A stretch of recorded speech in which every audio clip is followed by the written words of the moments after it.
गृह मंत्री अमित शाह का दावा है कि बीजेपी बंगाल चुनाव के पहले चरण में 30 सीटों में से 26 पर और असम में 47 में से 37 से अधिक सीटों पर जीतेगी। रविवार को ये बात उन्होंने नई दिल्ली स्थित अपने आवास पर संवाददाता सम्मेलन के दौरान कही।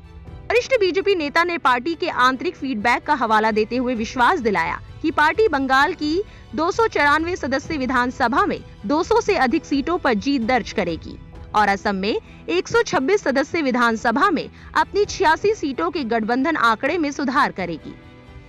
दोनों राज्यों में शांतिपूर्ण मतदान आने वाले दिनों में इन राज्यों के लिए सकारात्मक संकेत है। शाह ने बंगाल सीएम ममता बनर्जी के उस दावे को खारिज किया कि पीएम मोदी का बांग्लादेश दौरे पर मतुआ समुदाय के मंदिर में जाना चुनाव आचार संहिता का उल्लंघन है।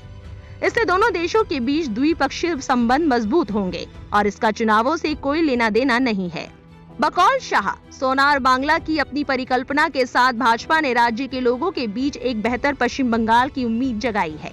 उन्होंने पश्चिम बंगाल में सत्तारूढ़ तृणमूल कांग्रेस पर निशाना साधते हुए कहा कि राज्य में कथित रूप से मुस्लिम समर्थक नीतियों के लिए तुष्टीकरण का माहौल बना हुआ है और जनता के धन की हेराफेरी की गई है और विकास को बाधित किया गया है। शाह ने कहा कि बंगाल में भाजपा कार्यकर्ताओं में कुछ डर था कि पिछले वर्षों की तरह इस वर्ष भी अपराधी और गुंडा तत्व मतदान प्रक्रिया को बाधित करने का प्रयास करेंगे।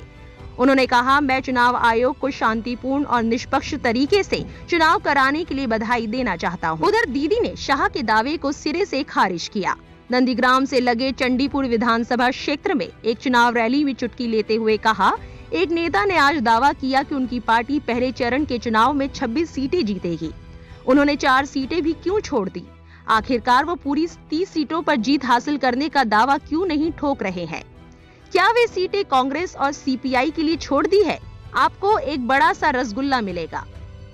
ममता के मुताबिक वो किसी तरह का अनुमान नहीं लगाएगी। उन्होंने कहा कि ये जनता का फैसला है जो मतगणना के बाद पता चलेगा। उन्होंने कहा, चूंकि 84% मतदान हुआ है, मैं अंदाजा लगा सकती हूं कि लोगों ने हमारे पक्ष में वोट दिया है। इसी बीच तृणमूल कांग्रेस के राज्यसभा सदस्य डेरेक ओ ब्रायन ने भी शाह के संवाददाता सम्मेलन के शीघ्र बाद एक ट्वीट में कहा, माइंड गेम काम नहीं करेगा।